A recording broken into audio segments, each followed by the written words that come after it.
I knew that Josh worked better as a toddler and as a very young child of 2, 3, 4, that he could manage things better if he was not in crowds, if he was not in shopping malls and things like that. So he was in a very, not restricted, but in a routine and a schedule that he could deal with, and he was a very sweet and gentle child. Once he got to school, this hyperactivity started to show up in the socialization with other children. And the school called me in and said that they had been experiencing quite a number of children who exhibited hyperactive behavior, and that the doctors had come up with a label for this, and it was called attention deficit disorder. And Josh had this with hyperactivity. They said that they highly recommended that I go to a specialist to see if Josh had the attention deficit disorder with hyperactivity, so that they could know how to proceed with better accommodating him, and for him to be more comfortable in his surroundings at school. And so it was from there that we got an appointment with one of the heads of child behavior at the National Institute of Health. When I found out from the school that they told me that Josh might have attention deficit, I'd never heard of this term before, and I thought to myself, you know, instead of just waiting around for the 4 months, that I would actually go and I would research what the heck this attention deficit thing was. I decided to take myself to the special needs library. We are so often divinely led by the angels. I came across a book called The Feingold Diet. I wasn't spiritually awakened back then, but I do remember when I saw this book, The Feingold Diet, it was as if it was shining. It wasn't actual gold letters in the title, but there was this radiance around the book that drew me in and made me take it off the shelf. And when I started to read it, it contained the information about that these children, there are some children out there that just seem to be set off, and it causes their hyperactive behavior when they ingest chemicals, flavoring, preservatives, additives in food, and by taking this out of their diet, they become calmer, they become more peaceful, they become more able to be in control of themselves. So I thought to myself, well, there are no harmful side effects, you know, I read in Dr. Feingold's book, and that I would, by my own accord, put him on this diet. So I took all the food out that had the salicylates in them, and I actually stopped him from eating anything with the additives, coloring, flavoring, and preservatives. I put him on the diet. Within 4 weeks, there was no bedwetting, his hands stopped shaking, and there was absolutely no hyperactivity whatsoever. Before Josh went on the diet, he was a bedwetter, and he was almost 5.5 years of age, and I know it's not uncommon for particularly boys to wet the bed, even as they get a little bit older, but this was a nightly occurrence.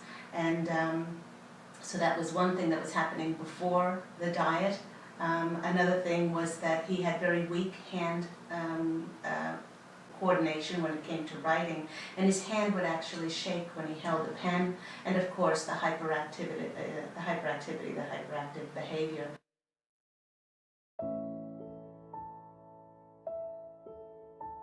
We were waiting for about 25 minutes before seeing the doctor. And the receptionist kept eyeballing Josh, and Josh was sitting there stock still, just reading a book.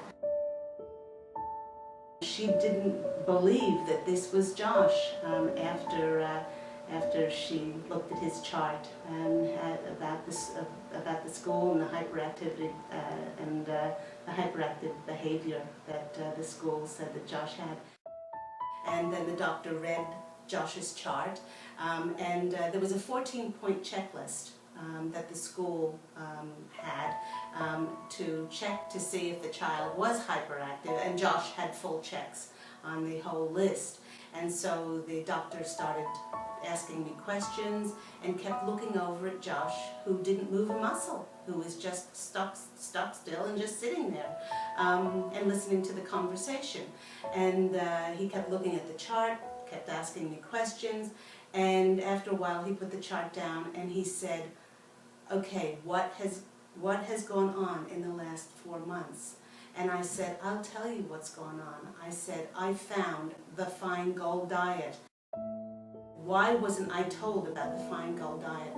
And he said, oh yes, that book. He said, those findings are inconclusive. And I said, he said, because it's not fully researched yet.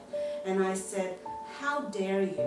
I said, "Even if it helps one child and one parent out there, then the findings are inclusive enough."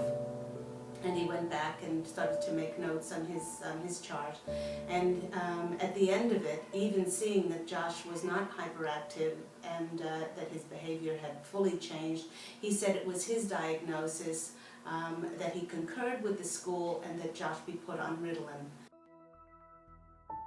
When I went back to the school, and I said, even though the teacher said that Josh's behavior had immeasurably changed in the classroom, she said, "Well, the board at the school says that he can't come back unless he is put on Ritalin."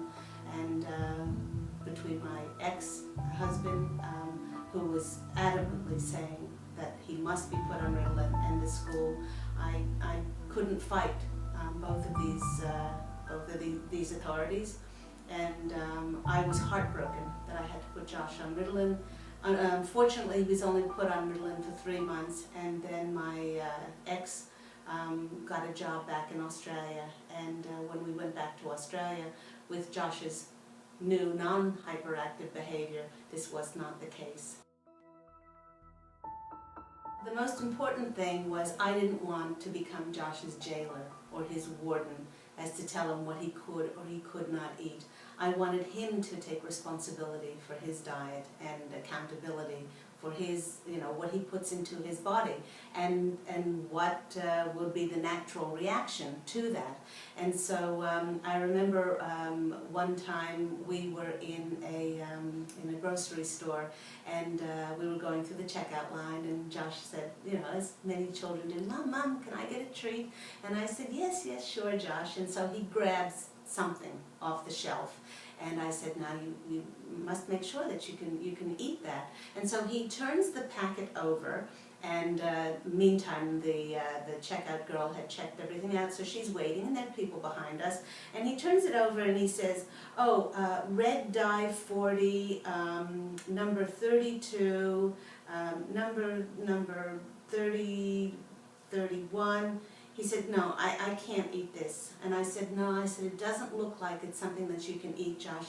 I said, "But there are always alternatives." I said, "Let's go find something that you can eat."